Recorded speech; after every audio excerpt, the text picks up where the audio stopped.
গুজরাটে কদিন আগে দেখলাম গরু ছাগলকে যেভাবে নিয়ে যায় রাস্তা দিয়ে বাজার থেকে কিনে, দড়ি দিয়ে দুদিকে করে পুলিশ দিয়ে ওই রোদে তাদেরকে অনেকের জামা খুলিয়ে হাঁটাচ্ছে।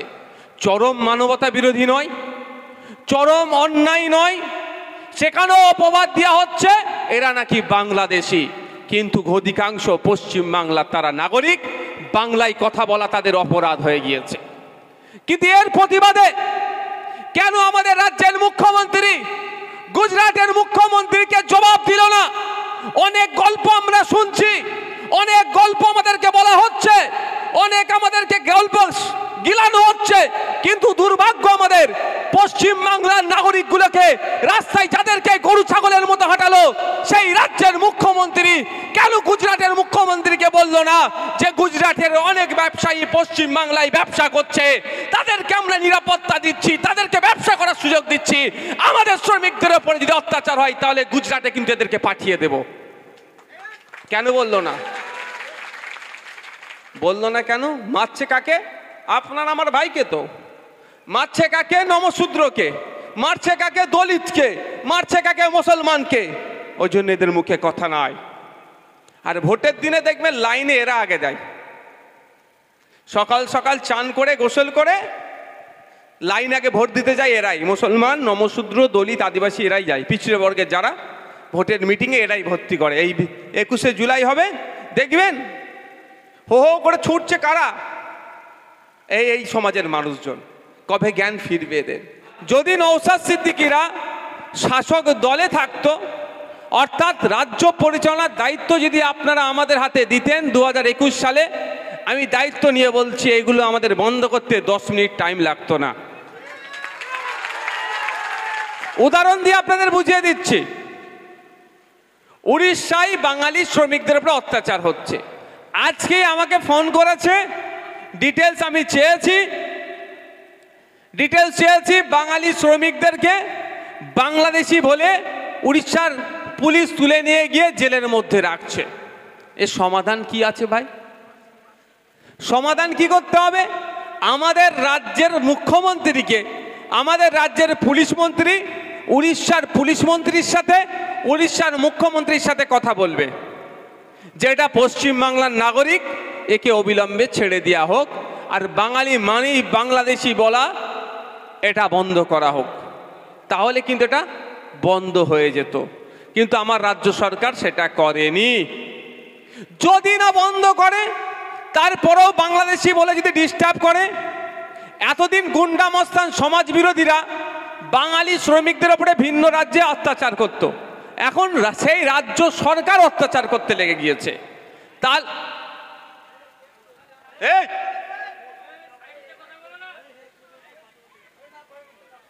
থাক থাক ভাই, কথা বলে মাইন্ড ওদিকে চলে যাবে, আর আমার এমনি মাইন্ড শুধু হয়, কনসেন্ট্রেট ঠিকঠাক থাকে না আমার। রাগ করলাম, কিছু মনে করোনি যেন ভাই। তো আমাদের রাজ্যের সরকার যদি উড়িষ্যা সরকারকে এটা বলে যে উড়িষ্যা থেকে কম করে 3 লক্ষ উড়িষ্যার উড়িয়া বলা হয়, তাদেরকে বাংলার মানুষকে বাঙালি বলা হয়, বিহারের মানুষকে বিহারি বলা হয়, মহারাষ্ট্রে যারা মারাঠি, এইভাবে বিভিন্ন রাজ্যের মানুষকে বিভিন্ন নামে ডাকা হয়। তো উড়িয়ার যে 3 লক্ষ উড়িয়ার মানুষ, উড়িষ্যার মানুষ আমাদের কলকাতায় পশ্চিমবাংলায় থেকে রুজি রুটির হচ্ছে, তারা এখানে থাকছে, ইনকাম করছে, টাকাটা উড়িষ্যায় পাঠাচ্ছে, তাদের পরিবার ছেলে মেয়ে খাচ্ছে দাচ্ছে, পড়াশোনা করছে, বড় হচ্ছে, কোনো ডিস্টার্ব করছে আমাদের রাজ্যের কেউ? আমাদের পুলিশ তাদেরকে প্রোটেকশন দিচ্ছে, প্রোটেক্ট করছে, আমরা তাদেরকে আমাদের বুকে আগলে রেখেছি। আর এত জ্বালা কিসের উড়িষ্যার মানুষের, যেখানে পশ্চিমবাংলা থেকে মাত্র 30,000 মানুষ উড়িষ্যায় এই কাজ করে। যদি আমাদের 30,000 মানুষকে উড়িষ্যায় কাজ করতে গেলে উড়িষ্যার মানুষের সহ্য না হয়, আমাদের পশ্চিমবাংলার মুখ্যমন্ত্রী যদি একবার বলে ঠিক আছে আমি 30,000 ফেরত নিয়ে আসছি, 3 লাখকে ফেরত পাঠিয়ে দেবো, কি হবে তখন? অত্যাচার বন্ধ হবে কি হবে না? কিন্তু আমার মুখ্যমন্ত্রী এটা একবারও বলছে? কেন বলেনি? ওই 30,000 কারা? ওই 30,000-এ দেখুন মুসলমান, ওই 30,000-এ আদিবাসী, ওই 30,000-এ নমশূদ্র, ওই 30,000-এ মতুয়া সব ভক্তের মানুষ, ধর্মের মানে মতুয়া মতবাদের মান্যওয়ালা মানুষ ওই 30,000-এ আদিবাসীর মধ্যে পড়ছে। অর্থাৎ এরা পিছড়ে বর্গের, এরা মার খাবে, যা খাবে, হ্যান খাবে, ত্যান খাবে, এদের নিয়ে কথা বলা যাবে না। তাহলে একদিনই অত্যাচার বন্ধ হয়ে যেত না? যে আমাদের মুখ্যমন্ত্রী যদি বলে উড়িষ্যা সরকারকে, ঠিক আছে আপনি আমার মানুষকে মারছেন তো, এই আর প্রোটেকশন দিতে পারছেন না। আমি বলছি না উড়িষ্যা সরকার নিজে মারছে, কিন্তু তুলে নিয়ে গিয়ে বাংলাদেশি বলছে। তারপরেও বলছি আপনি আমাদের নাগরিককে প্রোটেকশন দিতে পারছেন না, আপনার 3 লাখ নাগরিককে আমি প্রোটেকশন দিচ্ছি, চলুন ফেরত নিয়ে চলে যান, আমি বাসে তুলে দিচ্ছি বা ট্রেনে হাওড়া থেকে বা সাঁতরাগাছি থেকে ট্রেনে তুলে দিচ্ছি, যাক উড়িষ্যায় চলে যাক, আর আমার 30,000-কে আমি ফেরত নিয়ে চলে আসছি। তাহলে 3 লাখ মানুষ যে কি করবে? উড়িষ্যা সরকারের বাসভবনের সামনে বসে থাকবে না গিয়ে? শুধু 3 লাখ তো নয়, এক একজনের সাথে 3 জন করে যদি ধরি, 9 লক্ষ পরিবার মিলিয়ে 9 থেকে 10 লক্ষ মানুষ কি করবে? উড়িষ্যা সরকারের বাসভবন ঘেরাও করে বসে থাকবে। কেন? যে তোমরা বাঙালি শ্রমিকদেরকে নিরাপত্তা দিতে পারোনি বলে আজকে আমাদেরকে বাংলা থেকে ছেড়ে চলে আসতে হয়েছে, আমাদের এই 10 লাখ মানুষের খাবো কি করে, তুমি ব্যবস্থা করো। তাই তো নাকি ভাই? কিন্তু এটা আমার রাজ্য সরকার করছে না কেন? তাই আমি আপনাদের বলি, আমি আর একটা সমাধানের জন্য বলেছিলাম পশ্চিমবাংলা সরকারকে। সমাধানটা কি? প্রতিটা রাজ্যে একটা করে অফিসার রাখা হোক পশ্চিমবাংলা সরকারের পক্ষ থেকে। এই উড়িষ্যাতে বাংলাদেশি বলে ধরেছে, ফোন ঘুরতে ঘুরতে আমার কাছে আসছে, আমি যোগাযোগ করছি, অন্যজনের কাছে আসছে, তারা ছাড়ানোর চেষ্টা করছে। কিন্তু প্রতিটা রাজ্যে যদি একটা করে পশ্চিমবাংলার অফিসার থাকতো, যখন এই গুজরাটে হোক, তামিলনাড়ুতে হোক, কর্ণাটকাতে হোক, মহারাষ্ট্রে হোক, হরিয়ানাতে হোক, যে কোনো আমাদের শ্রমিকদের উপর অত্যাচার হলে সঙ্গে সঙ্গে ওই রাজ্যে আমাদের যে অফিসার থাকবে তাকে তো কল করতো। তার কাজ কি হতো? লোকাল থানায় যোগাযোগ করে এটা সমাধান করা। আপনি বলুন, এখানে যারা কেরলের আছে, কেরলে কাজে যাই আমরা অনেক, কর্ণাটকাতে কাজে যাই, মহারাষ্ট্রে কাজে যাই, আপনার তামিলনাড়ুতে কাজে যাচ্ছে তো আমাদের লোকজন। তামিলনাড়ুতে কোনো একটা সমস্যা হয়েছে, পুলিশ তুলে নিয়ে গেছে, ধরো থানায় নিয়ে গিয়ে ও দুটো ভাষায় খুব বেশি হলে কথা বলে, ওরা হিন্দি বলতে চায় না। কি বলে? হয় তাদের লোকাল ল্যাঙ্গুয়েজ আর না হলে ইংলিশে। আমরা যারা শ্রমিক যাচ্ছি আমরা কি ইংলিশ বলতে পারবো তো সেই রকমভাবে? বাংলা ছাড়া আর হিন্দি ওরা শুনতে চায় না। তাহলে সমাধান কিভাবে হবে? আমাকে অমুক লোকে মেরেছে, আমি কিভাবে বলবো? মার তো আমি খেলাম, আবার পুলিশ আমাকে তুলে নিয়ে এসছে, তামিলনাড়ুর পুলিশ। তাহলে যদি আমাকে তুলে নিয়ে আসার সাথে সাথে আমি তো একা যাইনি, আরও তো কাজের লোক আছে আমার সাথে, তারা যদি অফিসারকে ফোন করে, নোডাল অফিসার হিসাবে নিয়োগের কথা বলেছিলাম, কি যে আমাদের অমুক লোককে তুলে নিয়ে গেছে, সেই অফিসারটা তো ইংলিশে কথা বলবে, থানার সাথে কথা বলবে, বা তাদের লোকাল ল্যাঙ্গুয়েজ যদি পারে, রপ্ত করতে পারে। এই ধরনের প্রভিশন আছে ভাই। ইন্ডিয়ান ফরেন সার্ভিস IFS, শুধু IS IPS নয়, IFSও আছে। পশ্চিমবাংলার মানুষ সৌদিতে গিয়ে চাকরি করছে, আরবিতে তাদের সাথে কথা বলছে। পশ্চিমবাংলা ভারতবর্ষের মানুষ জাপানে গিয়ে আমাদের অ্যাম্বাসিতে চাকরি করছে, জাপানিজ ল্যাঙ্গুয়েজ ব্যাপকভাবে বলছে, কি ট্রেনিং নিয়ে পাস করার পরে সরকার টাকা দেয় তাকে ওই ল্যাঙ্গুয়েজ শেখার জন্য। বুঝতে পেরেছেন? তাহলে পশ্চিমবাংলার মানুষ তামিলনাড়ুতে চাকরি সেই পাবে, মোটা মাইনে তাকেই দেওয়া হবে যে তামিলনাড়ুর লোকাল ল্যাঙ্গুয়েজ কথা বলতে শিখবে। পশ্চিমবাংলার নাগরিক তাকে মহারাষ্ট্রের চাকরিতে এমনি নিয়োগ করবো না তো, যে মারাঠি ভাষা ভালো করে বলতে পারবে। তাহলে বলুন, তামিলনাড়ুতে তুলে নিয়ে গেছে, ওই অফিসারটাকে ফোন করলে সেই অফিসার থানার সাথে কথা বলে তৎক্ষণিক সেটাকে রিলিফ পাবেন কি পাবেন না ভাই? পাওয়া যাবে তো। কিন্তু রাজ্য সরকার সেটা করছে না। আমরা বারবার এটা নিয়ে বলছি, আগামীকাল আমরা আমাদের রাজ্যের পক্ষ থেকে, আমাদের কমিটির পক্ষ থেকে শ্রম দপ্তরে আমরা ডেপুটেশন দিতে যাচ্ছি। আমরা শ্রম দপ্তরকে জানাচ্ছি যে এইগুলো আবার ওদের কানে একবার ঢুকানোর চেষ্টা করছি। এটা না হলে যদি শ্রম দপ্তর ব্যবস্থা না গ্রহণ করে, যেই সমস্ত শ্রমিকরা বাইরে রাজ্যে গিয়ে অত্যাচারের শিকার হয়ে বাংলায় ফিরে আসছে, তাদের পরিবারকে নিয়ে গিয়ে শ্রম দপ্তরের সামনে অনির্দিষ্টকালের জন্য আমরা ধর্নায় বসবো। কালকে একটা জানিয়ে আসবো, যদি সুরাহা না হয় যারা ফিরে আসছে হয় এদের কাজের ব্যবস্থা করো, নাহলে এদেরকে ভাতা দাও মাসে 10,000 টাকা করে পরিবার পিছু, আর নাহলে সমাধান যতদিন না হচ্ছে এখানে বসে থাকবো। আরো কিছু প্রস্তাব রাখবো আমরা। তাই বন্ধুগণ, এই যে ভিন্ন রাজ্যে অত্যাচার হচ্ছে, অত্যাচার বন্ধ নওশাদ সিদ্দিকী করতে পারবে না, কিন্তু নওশাদ সিদ্দিকীর দেখানো পথে যদি রাজ্য সরকার চলে, ওভারনাইট এই অত্যাচার বন্ধ হয়ে যাবে। এটা আমি দায়িত্ব নিয়ে বলতে পারি। অপদার্থ সরকার চলছে না, এটা সার্কাস চলছে, এটা সার্কাস চলছে, সরকার চলছে না। তাই আমাদেরকে 2026-এর কথাই ভাবতে হবে, এখন থেকেই ভাবতে হবে। মোদিজির আইনে নতুন যে আইন নিয়ে এসেছে, সে আইনে বলছে এই ওকে নামারে পড়ে গেলে আমি কেস খাবো ভাই, আমার তুই না, আস্তে আস্তে আস্তে সবাই কথা বলো না, কেস খাবো। মোদিজির নতুন আইনে বলছেন ওয়াকফ সম্পত্তি নিয়ে কেউ দুর্নীতি করলে 6 মাস জেল হবে। একটু পুরাতন আইনটা দেখা যাক। 1995 সালের প্রিন্সিপাল অ্যাক্টটা ছিল পুরাতন আইনটা। সেই আইনে বলা ছিল ওয়াকফ সম্পত্তি নিয়ে কেউ দুর্নীতি করলে 2 বছর জেল হবে। এবার বলুন, মোদিজি উপকার করলো না ক্ষতি করলো? জেলটা কমিয়ে দিয়েছে না বাড়িয়ে দিয়েছে? কমিয়েছে। তাহলে কি দুর্নীতি করার প্রবণতা বেড়ে যাবে না? বাড়বে না? তাহলে দুর্নীতি যত হবে তত ওয়াকফ সম্পত্তির ক্ষতি হবে কি হবে না? এই হচ্ছে উপকার। মোদিজি আইনে বলছে 5 বছর প্র্যাকটিসিং ইসলামের মধ্যে থাকতে হবে, তাহলে আপনি নতুন করে অফ করতে পারেন। আচ্ছা, একটা ক্লিয়ার করি, ওয়াকফ একাধিক আছে, 2টা পরিচালিত খুব, একটা ওয়াকফে লিল্লাহ, ওয়াকফে আওলাদ। একটা মাদ্রাসা মসজিদ কবরস্থানের জন্য যেটা সম্পত্তিটা দিই সেটাকে আমরা ওয়াকফে লিল্লাহ বলি। সারা ভারতবর্ষে 32টা ওয়াকফ বোর্ড আছে। আর একটা সন্তানের নামে অফ করা যায়। কেমন? এই বসিরহাট শহরের বাজারে মেন যে চৌমাথাতে আপনি আপনার টাকা পয়সা আছে, আপনি 1 বিঘে কি 10 কাঠা একটা জায়গা কিনেছেন, মানে আপনার ছেলেপুলেদের জন্যই তো করবেন ভাই, এর বাইরে তো কিছু নয়। তো আপনি যদি 10 কাঠা জায়গাটা রেখে দিয়ে চলে যান, আপনার অবর্তমানে আপনার ছেলে বিক্রি করে দিতে পারে, কিন্তু টাকাটা তুলে খেয়ে নিতে পারে। তাহলে আপনি আপনার তার পুতা কিন্তু নাও ওটা থেকে আর লাভ পাচ্ছেন, আর বিক্রি মানে শেষ। ওই আপনার পুতা যে বলবে দেখো এটা আমার দাদুর ছিল গো, এটা বড় হয়তো বিল্ডিং বানিয়েছে, কি বলবে দাদুর ছিল। আর অফ করে গেলে কি করবে? ওয়ান্স ওয়াকফ অলওয়েজ ওয়াকফ। একবার ওয়াকফ হলে সারা জীবন ওয়াকফ চলবে। অর্থাৎ আমি 10 কাঠা জায়গা কিনলাম, সন্তানের নামে অফ করে গেলাম, আমার অবর্তমানে সন্তান ওই জায়গাটা চাষবাস বিল্ডিং টিল্ডিং যা ইচ্ছা করতে পারবে, বিক্রি করতে পারবে না। তাহলে আমার নাতি, তার নাতি, পয়সা আমার পুতা, তার পুতা সবাই ওই জায়গা থেকে যা ইনকাম হবে ভোগ করতে পারলো। ওই জন্য মানুষ অফ করে।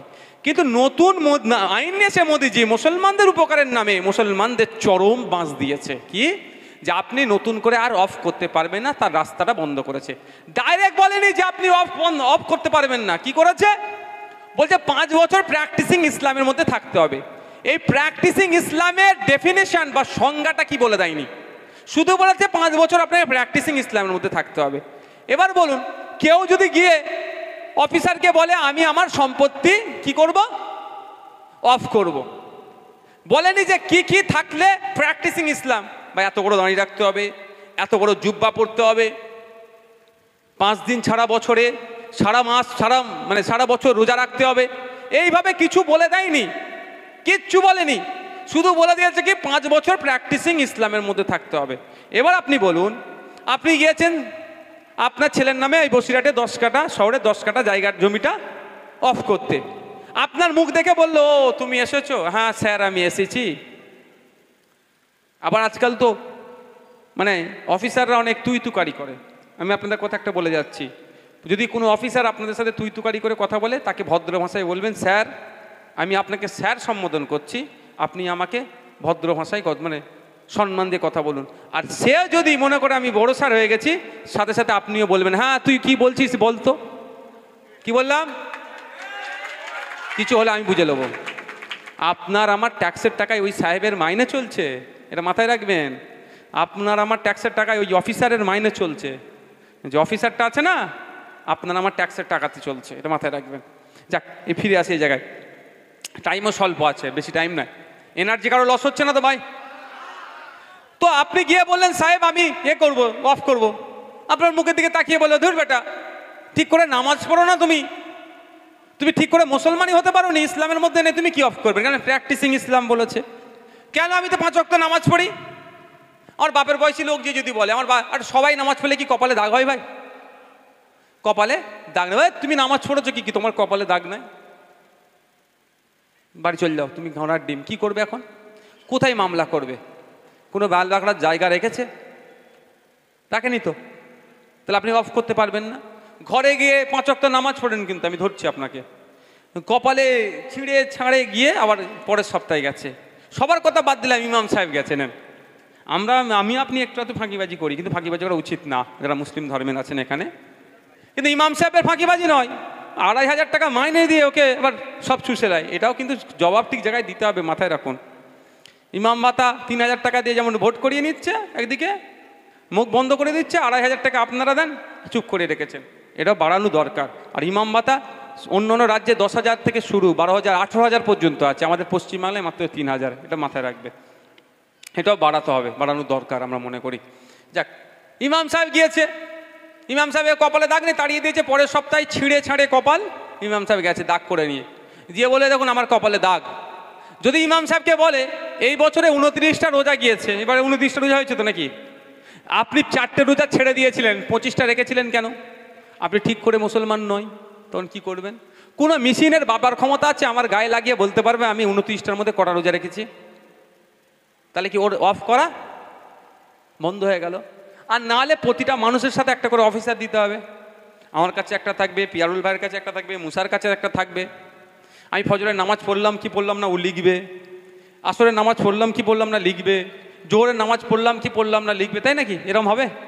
3 কোটি মুসলমান কম বেশি আছে পশ্চিমবাংলাতে, তাই 3 কোটি অফিসার লাগবে তো। এমনি আমার সিভিক ভাইদের ফাটিয়ে দিচ্ছে। 10,000 টাকা মাইনে 9 থেকে 10 হচ্ছে, সেটা আমার জন্য 1000 টাকা বেড়েছে। বিধানসভায় এতবার বলেছি, বলছে ওকে কিছু বাড়িয়ে দেন, আর আমাদের কান খেয়ে ফেলবে। এই 10,000 হবে না, সিভিক ভাইদেরও সমকাজে সমবেতন দিতে হবে 2019 সালের আইন অনুযায়ী। একটা সিভিক ভলেন্টিয়ার একটা কনস্টেবলের থেকে কোনো অংশে কাজ কম করেনি। তাহলে বলুন এত অফিসার পাবে? তাহলে ভবিষ্যতের অফ করার জায়গাটা বন্ধ হয়ে গেছে। এবার শুধু কি এটা মুসলমানের উপর অত্যাচার করলো না সংবিধানে আঘাত দিল? এটা আমাদের দেখতে হবে। সংবিধানের 14 নম্বর 15 নম্বর আর্টিকেল খুলুন, ইকুয়ালিটির কথা বলা আছে। 15 নম্বর আর্টিকেলে জাত ধর্ম বর্ণ লিঙ্গ নির্বিশেষে, জন্মস্থান নির্বিশেষে আলাদাভাবে তার সাথে কোনো রকম আচরণ করা যাবে না। তাহলে সংবিধানের 15 নম্বর আর্টিকেল অনুযায়ী মুসলমানের সাথে আলাদা করে কেন আচরণ হচ্ছে? আপনাদের এখানে বিখ্যাত মন্দির কোথায় আছে? বিখ্যাত মন্দির কোথায়? এলাকার মন্দির কোথায়? বসিরহাট কালী মন্দির যা নাম আছে, ওই কালী মন্দিরের নামে কেউ যদি মনে করে আমি 1 বিঘে জমি দান করবো, করে তো অনেকে, হ্যাঁ? তাহলে সেই মানুষটাকে কি 5 বছর ধরে হিন্দু থাকতে হবে? এরকম কোনো আইন আছে? কোনো খ্রিস্টান যদি মনে করে গির্জাতে আমি 1 বিঘে সম্পত্তি দান করব, তা কি 5 বছর ধরে খ্রিস্টান থাকতে হবে? এই ধরনের কোনো আইন আছে? কোনো শিখ ভাই যদি মনে করে আমি 5 বছর আমি গুরুদুয়ারাতে 1 বিঘে জমি দান করব, তাকে কি 5 বছর ধরে শিখ হতে হবে? এরকম আইন নেই। তাহলে মুসলমানের জন্য আপনি কেন করলেন? তাহলে মুসলমানকে ধর্ম দেখার জন্য আপনি তাকে অবজ্ঞা করছেন, তার সাথে ইনজাস্টিস হচ্ছে, তাকে ডেপ্রাইভ করছেন। কিন্তু সংবিধানের আর্টিকেল 15 বলছে ধর্ম বর্ণ জাত লিঙ্গ জন্মস্থান দেখে তার সাথে আলাদাভাবে আচরণ করা যাবে না। তাহলে মোদির যে আইন নিয়ে এসেছে নতুন, শুধুমাত্র মুসলমানকে আঘাত দিচ্ছে না, সংবিধানের 15 নম্বর 14 নম্বর আর্টিকেলকে আঘাত দিচ্ছে। সংবিধানের আঘাত এবং মুসলমানকে আঘাত দেওয়ার জন্য আমরা এই প্রতিবাদ করছি। আর এই প্রতিবাদটা দিদিমণি বলছে এখানে করা যাবে না। তাহলে দিদিমণি কার হয়ে কথা বলছে? এটা মাথায় রাখেন যেন ভোটের সময় যেন ভুলে যান। ভোটের রাতে যদি এসে 500 টাকা দেয় ছাড়বেন না, আরো 500 টাকা দেবেন, ভাই তো এখন সময় খারাপ, দে 1000 টাকা দে, তাই না? ও 26 ওদের অবস্থা খারাপ। আমি দায়িত্ব নিয়ে বলছি, বিজেপির পায়ে হাতে ধরে ম্যানেজ করতে হবে ওদেরকে, তাছাড়া ওদের কোনো দ্বিতীয় রাস্তা নাই। যতই পীর সাহেব গাই সাহেব রাতের অন্ধকারে শুনছি। আবার কালকে একটা ভিডিও দেখলাম, 3 জন নেতৃত্ব গোপনে গিয়ে আলোচনা করেছে, সে বিষয়ে আমি কথা বলবো না। বাবু তুমি একটু সরে আসো তো, পিছনে অসুবিধা হচ্ছে। 3 জনে যতই যার সাথে সেটিং করো না কেন, পশ্চিমবাংলার হিন্দু মুসলমান নির্বিশেষে পুরো প্রস্তুতি নিয়েছে এই বিজেপি আর তৃণমূলকে বাংলা থেকে বিতাড়িত করবে। এদের বেঁচে থাকার, বাংলায় থাকার একটাই রাস্তা, বিজেপি তৃণমূল গট আপ করে দাঙ্গা লাগাও, এছাড়া ওর দ্বিতীয় রাস্তা নাই। তাই হিন্দু মুসলমান নির্বিশেষে আমাদেরকে সজাগ থাকতে হবে, এদের ফাঁদে পা দেওয়া যাবে না, এদের বিরুদ্ধে ঐক্যবদ্ধভাবে লড়াই করতে হবে। হিন্দু মুসলমান ঐক্যবদ্ধ হয়ে এদের বিরুদ্ধে লড়াই করে বাংলা থেকে এদের গণতান্ত্রিক প্রক্রিয়ায় বিতাড়িত করে 250 টাকা ফর্ম ফিল আপ আগের মতো করে যাতে 1 টাকা ঘুষ না দিতে হয়, আপনার আমার ছেলে মেয়ে যাতে শিক্ষকতা করতে পারে তার ব্যবস্থা করা, রাস্তাঘাটে যেভাবে পুলিশি হাইরানি থেকে শুরু করে অন্যায় হচ্ছে সেগুলো সব ধরনের সামাজিক যে অবক্ষয় হচ্ছে সবটাকে বন্ধ করার দায়িত্ব নিতে হবে।